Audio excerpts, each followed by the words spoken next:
Let me introduce you to Amanda. You're just meeting her for the first time, but chances are you're already making assumptions about how much she eats and how little she exercises because she's obese. But I'm about to show you that there's much more than meets the eye when it comes to obesity. There are lots of Amandas out there and they need treatment. Maybe you're one of them, or maybe you know an Amanda. It's time to act on obesity. But in order to do so effectively, we need to understand obesity.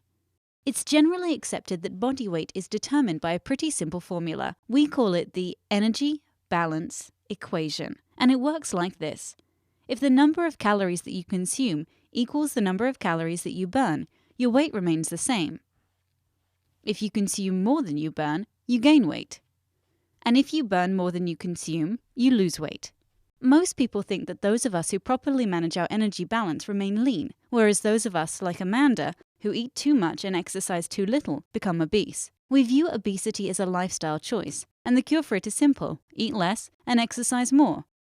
This may sound logical, but it's wrong. Let me explain. First, let's talk about set point. No, I'm not talking about the point in a tennis match when one player is about to beat the other. I'm talking about a theory that says that no matter what you consciously want your weight to be, your brain has its own sense of how much body fat it should have on board, and it has a complex system in place that very precisely regulates your energy intake and expenditure to keep you within a so-called set point range for body fat. So that whole energy balance equation, it's not something that you control voluntarily. Your brain regulates your calories in to your calories out for you.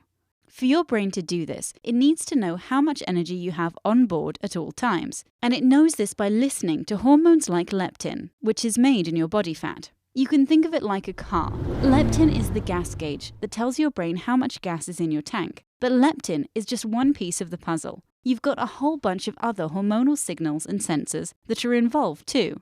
Your bones, muscles, pancreas, liver, GI tract and sensory organs, they all play a role, communicating with your brain to give it the information it needs to do its job. But that's more detail than we need for this conversation. The point is that you have a complex system in place that regulates you to within a set point range for body fat.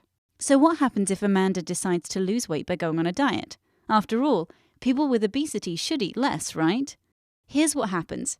She loses weight, but her hormone levels change. Her brain hears this, and it starts acting to restore whatever body fat she's lost. She feels hungrier, and although she doesn't know it, she's also burning fewer calories than before. You see, set point is usually a one-way street. Once it's been elevated, the brain works to defend it just as vigorously as it would a lower set point.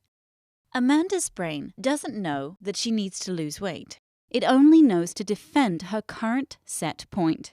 Back to our car analogy. Amanda can't help but look for a gas station to refuel when she sees that her gas gauge is low. At the same time, she becomes more fuel efficient, burning less energy than before. This might explain why treating obesity with diet and exercise so often fails to produce the desired results. It's sort of like telling Amanda that she needs to be a more careful driver, when the real problem is that she needs a mechanic to fix her car. Okay, so if we've all got this complicated system in place that prevents us from losing weight, why doesn't it also protect us from gaining weight and developing obesity in the first place? How can we explain the obesity epidemic? Getting back to Amanda, why did she develop obesity? The answer is that it takes a perfect storm to cause an obesity epidemic like the one we're seeing now, and it's our modern environment that places us, and Amanda, directly in the path of that storm. While there's no single cause for the rising rate of obesity, changes to the chemical and nutrient content of our food, the so-called Western diet, a decrease in physical activity, increased levels of stress,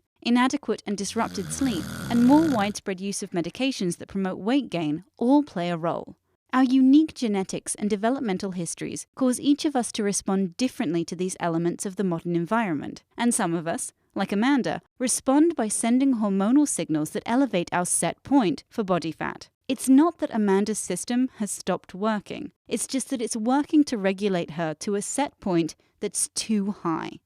So you can think of obesity as a biological response to the modern environment, a disease where the body dysregulates to a body fat set point that is too high. Back to our car analogy. The size of Amanda's gas tank has expanded, so she carries around too much fuel.